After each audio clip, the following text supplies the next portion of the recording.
రేపు జూలై 2 గురువారం. దానికి తోడు అత్యంత శక్తివంతమైన అభిజిత్ నక్షత్ర గడియాలు రాబోతున్నాయి. మీ తలరాతను మార్చటానికి, మీ ఇంట్లోని దరిద్రాన్ని తరిమి కొట్టడానికి ఇంతకంటే అద్భుతమైన రోజు ఇంకొకటి లేదు అని పండితులు అంటున్నారు. అవును, రేపు గురువారం. ఆ పవిత్రమైన సమయంలో కేవలం ఈ ఒక్క ఆకుపై ఈ ఒక్క గింజను పెట్టి ఇలా దీపం వెలిగించండి. మీ జాతకంలో ఎలాంటి దోషాలున్నా సరే అవి పటాపంచలై విపరీతమైన రాజయోగం పట్టి తీరుతుంది. ఈ చిన్న పరిహారం కనుక మీరు చేశారంటే నెలంతా మీ ఇంట్లో డబ్బు కురుస్తూనే ఉంటుంది. అప్పుల బాధలన్నీ తీరిపోతాయి. మరి ఇంతటి శక్తివంతమైన ఆ ఆకు ఏమిటి, ఆ గింజ ఏమిటి, అసలు ఏ ఖచ్చితమైన సమయంలో ఈ దీపాన్ని వెలిగించాలి అనేది ఏ మాత్రం ఆలస్యం చేయకుండా ఇప్పుడే చూద్దాం. అంతకంటే ముందు మీరు వీడియోని లైక్ చేయటం అస్సలు మర్చిపోకండి. అంతేకాదండి, మీరు ఫస్ట్ సారి మా ఛానల్కి వచ్చినట్టయితే సబ్స్క్రైబ్ చేసుకోండి. అంతకుముందు వచ్చి కూడా సబ్స్క్రైబ్ చేసుకుని వారు ఉంటే తప్పకుండా అండి సబ్స్క్రైబ్ చేసుకొని పక్కనే ఉన్న బెల్ ఐకాన్ని ప్రెస్ చేయండి మరిన్ని ఇలాంటి వీడియోల కోసం. అంతేకాదండి, ఈ వీడియోని మీకు తెలిసిన వారందరికీ షేర్ చేయండి. చేస్తారు కదా. అభిజిత్ నక్షత్రం అంటే విష్ణు చక్రం లేదా బ్రహ్మరేఖ అనే పేర్లతో మహాభారతం కాలం నుంచే తెలుసు. మనలో చాలా మందికి ఇప్పుడు తెలియటం లేదు. ఇప్పుడే కొంచెం కొంచెంగా దాని గురించి తెలుసుకుంటూ వస్తున్నాం. ప్రాచీన భారత జ్యోతిష్యులు, ఋషులు దీన్ని బాగా ఉపయోగించారు. విష్ణు పురాణం, మహాభారతం వంటి గ్రంథాల్లో దీనికి సంబంధించిన అనేక సూచనలు ఉన్నాయి. వైకుంఠంలో ఉండే విష్ణు యొక్క శక్తి ఆ 24 నిమిషాలలో మనకి సంపూర్ణంగా లభిస్తుంది. మహావిష్ణువు యొక్క ఆశీర్వాదం లభిస్తుంది అని కూడా చెప్పబడింది. ఈ అభిజిత్ నక్షత్రంలో మనం ఏ కార్యం ప్రారంభించినా, ఆ సమయంలో మనం ఏదైనా కోరుకుంటే, ఏదైనా పరిహారం చేసినా దానికి 100% అండి ఇక విజయం లభిస్తుంది.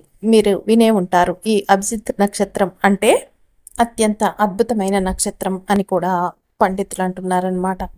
మనం చూసుకున్నట్టయితేనండి, ప్రధాన దేవత బ్రహ్మ ప్రజాపతి దేవత అని చూస్తే లక్ష్మి నరసింహుడు అనమాట. ఇప్పుడు ఈ అభిజిత్ నక్షత్రం అనేది మనకి 28వ నక్షత్రం. మనందరికీ 27 నక్షత్రాలు మాత్రమే తెలుసు. ఇది 28వ అత్యంత శక్తివంతమైన నక్షత్రం. అన్ని పనులకు చాలా అనుకూలమైన నక్షత్రం. ఈరోజు మనం ఏం చేసినా విజయాన్ని అందిస్తుంది, రాజయోగాన్ని ఇస్తుంది. ఈ నక్షత్రంలో జన్మించిన వారు గొప్పగా ఉంటారు, ప్రసిద్ధ రాజకీయ నాయకులుగా ఉంటారు, పరిపాలన రంగంలో ఉన్నత స్థానాల్ని పొందుతారు. ఈ అభిజిత్ నక్షత్రం వెనుక ఉన్న పౌరాణిక గాథ కూడా ఒకటి ఉంది. ద్వాపర యుగంలో మహాభారత యుద్ధానికి ముందు జరిగిన కథ ఇది. పురాణాల ప్రకారం నక్షత్రాలన్నీ దక్ష ప్రజాపతి కుమార్తెలు. వీరంతా చంద్రుని భార్యలు.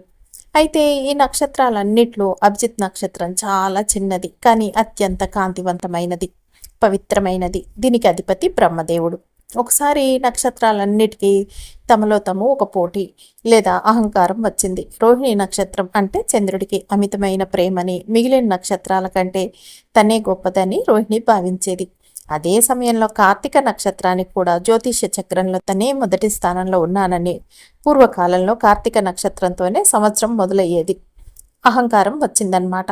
నక్షత్రాల మధ్య జరుగుతున్న ఈ ప్రాధాన్యత పోరాటాన్ని, అహంకారాన్ని చూసి చిన్నదైన అభిజిత్ నక్షత్రం చాలా కలత చెందింది. భగవంతుడి సృష్టిలో అందరూ సమానమే అయినప్పుడు ఈ అహంకారాలు, ఈ పోటీలు ఎందుకు అని బాధపడింది.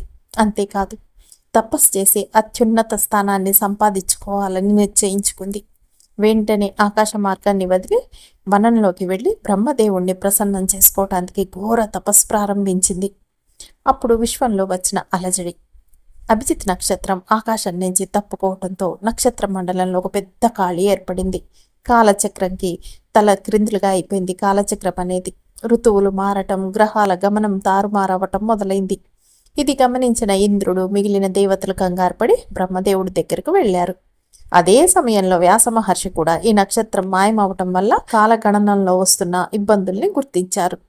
ఇక బ్రహ్మదేవుడు వరము, నూతన రూపము అదేమిటో తెలుసుకుందాం. బ్రహ్మదేవుడు అభిజిత్ నక్షత్రం యొక్క తపస్సు మెచ్చి ప్రత్యక్షమయ్యాడు. అమ్మా, నీవు లేకపోవటం వల్ల సృష్టి క్రమం దెబ్బతింటుంది, తిరిగి ఆకాశంలోకి వచ్చేయని కోరాడు.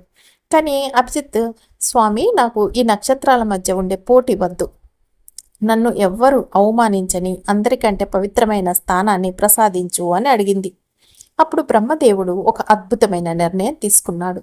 ఇకపై నువ్వు ఆకాశంలో అందరికీ కనిపించే నక్షత్రంగా ఉండవు, కానీ కాలచక్రంలో ఎవ్వరూ చెరపలేని అత్యంత శక్తివంతమైన ముహూర్త రూపంగా మారతావు. ఆ రోజుల్లో సూర్యుడు నెత్తిమీదికి వచ్చే పవిత్ర సమయంలో నువ్వు అభిజిత్ ముహూర్తంగా నిలుస్తావు. ఆ సమయంలో ఎలాంటి దోషాలు ఉన్నా సరే నిన్ను నమ్మి ఏ చిన్న మంచి పని చేసినా, ఏ పరిహారం చేసినా అది 100% విజయవంతం అవుతుంది అని వరమిచ్చాడు.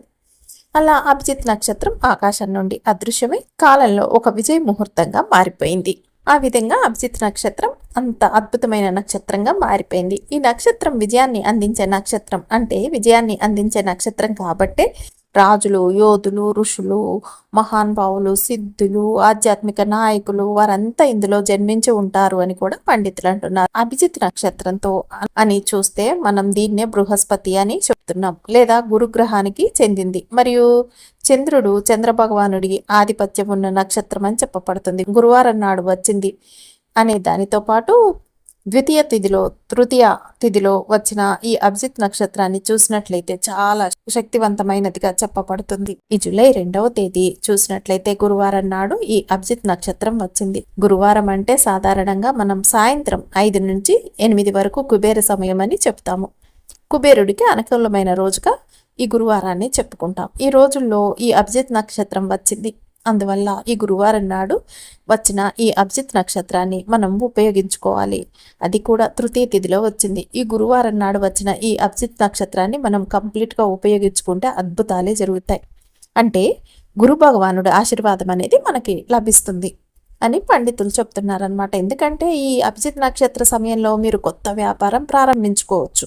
ఎవరైనా సరే మీరు పెళ్లి గురించి మాట్లాడటం కూడా ప్రారంభించవచ్చు. లేదా మీ అబ్బాయికి కానీ అమ్మాయికి కానీ పెళ్లి కోసం వెతుకుతున్నారనుకోండి, సంబంధాలు అవన్నీ కూడా ఎవరన్నా పెళ్లి కొడుకు ఉన్నారు, పెళ్లి కూతురు ఉన్నారని చెప్తే పెళ్లి చూపులకు కూడా వెళ్ళొచ్చు.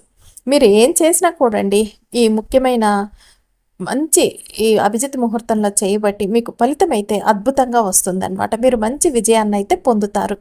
అది కూడా ఒక నిర్దిష్ట తిథి, నక్షత్ర యోగం ఇలా కలిసి వచ్చిన రోజు కాబట్టి ఈ రోజున ఈ అభిజిత్ నక్షత్రం అమూల్యమైంది. మన జీవితంలో ముఖ్యమైన నిర్ణయాలు తీసుకుంటున్నాము అంటే ఈ అత్యంత అద్భుతమైన అభిజిత్ నక్షత్రం ఎప్పుడు వచ్చిందంటే రేపు జూలై 2 గురువారం నాడు మధ్యాహ్నం 11:45 నుండి 12:30 లోపు ఉన్న ఈ పవిత్రమైన అభిజిత్ ముహూర్త సమయంలోనే ఈ పరిహారం చేయండి. ఇదే ఆ విజయాన్ని ఇచ్చే సమయం అని పండితులు అంటున్నారు. ఇది గురువారం నాడు వచ్చింది కాబట్టి గురు భగవానుడి అనుగ్రహం మనకి లభిస్తుంది. ఎప్పుడైతే ఏ గ్రహానికి పూజిస్తున్నా ఆ గ్రహానికి సంబంధించిన ధాన్యాన్ని అన్నమాట ఆ రోజున మనం పూజ చేసేటప్పుడు పరిహారంలో పెట్టి చేస్తే దానికి అనేక రెట్ల శక్తి అనేది మనకు లభిస్తుందన్నమాట. అందుకే గురువారం నాడు వచ్చింది కాబట్టి గురు భగవానుడికండి మనం ఏంటంటే చక్కగా ఈ గురు భగవానుడికి సంబంధించిన ధాన్యాన్ని పెట్టుకొని ఈ పరిహారం చేస్తే మీకు అద్భుతాలు సిద్ధిస్తాయి. అది పెట్టి పూజ చేద్దాం. ఏంటంటేనండి మీరు ఇక ఒక మందారాకు కావాలండి మనకి పరిహారానికి కావాల్సి వచ్చి. మందారాకు కూడా ఫ్రెష్గా మంచిగా ఉండాలి, ఎక్కడ చిరిగిపోయి అట్లా ఉండద్దు. మంచిగా ఉన్న మందారాకును తీసుకోండి. అది పెద్దదైనా సరే చిన్నదైనా సరే అన్నమాట. ఒక మందారాకును తీసుకొని వచ్చి పెట్టుకోండి. అయితే మీరు ఈ దీపం వెలిగించే ముందండి స్వామివారికి నైవేద్యం ఏదైనా పెట్టాలి. అది పంచదార అయినా పర్లేదు, ఖర్జూరం లేదా ఎండు ద్రాక్ష ఏదైనా పెట్టండి. ఏది ఉంటే అది మీకు అందుబాటులో. అలాగే దీపానికండి ఏదైనా ఒక పువ్వు ఉంటే దాన్ని పెట్టండి. పసుపు రంగు పువ్వు పెట్టారనుకోండి చాలా మంచిది, లేదంటే ఏదైనా పెట్టుకోవచ్చు మీ ఇంట్లో ఉన్న దాన్ని బట్టి. ఇక ఈ అభిజిత్ నక్షత్ర సమయంలో మన కోరికలు పెట్టుకునేటప్పుడు ఒకే ఒక కోరికని చెప్పాలి. మీకు చాలా కోరికలు ఉండొచ్చు, అవన్నీ ఒకేసారి చెప్పకూడదు. ఒక కోరిక నెరవేరిన తర్వాత మళ్ళీ ఇంకో అభిజిత్ నక్షత్ర సమయంలో మీరు ఇంకొక అభ్యర్థన అంటే మీ కోరికని చెప్పుకోవచ్చు. కానీ ఒకేసారి అన్నమాట చాలా కోరికలు నాకు అది కావాలి నాకు ఇది కావాలని చెప్పుకోవద్దండి. ఒకటే కోరికని చెప్పుకోండి. మెయిన్ మీకు ఏ కోరిక ఉందో ఆ కోరికని చెప్పేసుకోండి.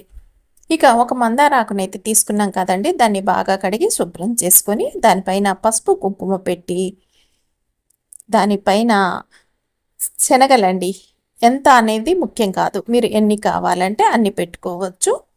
అందులో కొంచెం పసుపు పొడి ఎందుకు అంటే మహాలక్ష్మీదేవికి ప్రీతికరమైంది, అలాగే గురుగ్రహానికి ప్రీతికరమైంది ఏమిటంటే ఈ పసుపు పొడిని కొద్దిగా ఆ శనగల పైన చల్లండి. ఆ చల్లిన తర్వాత నెయ్యి దీపం అండి 2 దీపాలను వెలిగించి అభిజిత్ నక్షత్ర సమయంలో పూజించండి. మీరు 2 దీపాలు వెలిగించకపోయినా ఒక్క దీపం తప్పకుండా వెలిగించండి. ఆ తర్వాత అభిజిత్ నక్షత్రానికి సంబంధించిన మంత్రాన్నండి చెప్పండి. ఇప్పుడు ఆ మంత్రాన్ని ఏమిటో మీకు స్క్రీన్ మీద చూపిస్తాము, చెప్తాము, విని చెప్పేసేయండి. ఈ మంత్రాన్నండి డిస్ప్లేలో చూపిస్తున్నాను. మీ కోరికని చెప్పి అభిజిత్ నక్షత్ర మంత్రాన్ని చెప్పండి. ఓం అభిజితే నమః, ఓం బ్రాహ్మణే నమః. ఈ మంత్రాన్ని కనీసం 11 సార్లు జపించండి. ఓం అభిజితే నమః, ఓం బ్రాహ్మణే నమః అనే మంత్రాన్ని మీరు 11 సార్లు జపించాలన్నమాట. ఎందుకంటే ఇలా జపించటం వల్లండి ఈ నక్షత్రం పవర్ అనేది మీ పరిహారానికి తోడై నెలంతా డబ్బు వర్షం అనేది మీకు కురుస్తుంది అని కూడా పండితులు చెప్తున్నారు. అంతేకాదు ఈ మంత్రాన్ని 11 సార్లు చెప్పిన తర్వాత గురువారం రోజు కాబట్టి ఓం బృహస్పతాయ నమః అని కూడా మీరు 11 సార్లు చెప్పండి. లేదా ఎన్నిసార్లు చేయగలరో అన్ని సార్లు చెప్పండి. మీరు ఈ అభిజిత్ నక్షత్ర మంత్రాన్ని మటుకు తప్పకుండా చెప్పాలండి. మీరు ఈ పరిహారాన్ని అభిజిత్ నక్షత్ర సమయంలోనే చేయాలన్నమాట. ఈ దీపాన్ని ఇలా వెలిగించి మీ కోరికని చెప్పినప్పుడు మీ కోరికలన్నీ త్వరలో నెరవేరుతాయన్నమాట. అయితే ఈ మందారాకుని ఎక్కడ పెట్టాలండి అంటే ఒక ఇత్తడి ప్లేట్ కానీ లేదా రాగి ప్లేట్ కానీ లేదా అందులో పెట్టేసి పెట్టుకోండి. పెట్టిన తర్వాత మీరు మందారాకు తీసుకుని దాని మీద కుంకుమ బొట్లు అవన్నీ పెట్టినాక ఈ శనగలు ఇవన్నీ వేసేసి ఆ ప్లేట్లో పెట్టి ఉంచండి. గాజు ప్లేట్ ఉన్నా సరిపోతుందండి. పక్కన మీరు ఒక దీపం కానీ 2 దీపాలని కానీ వెలిగించండి. అంతే. ఇక ఈ దీపాన్ని వెలిగించి మీ కోరికను చెప్పినాక మీ కోరిక అనేది త్వరలో నెరవేరుతుంది. ఆ కోరిక అనేది కూడా మీరు న్యాయంగా ధర్మబద్ధంగా ఉండాలి. అలాంటి కోరికలు అయితే వెంటనే నెరవేరుతాయని కూడా పండితులు అంటున్నారు.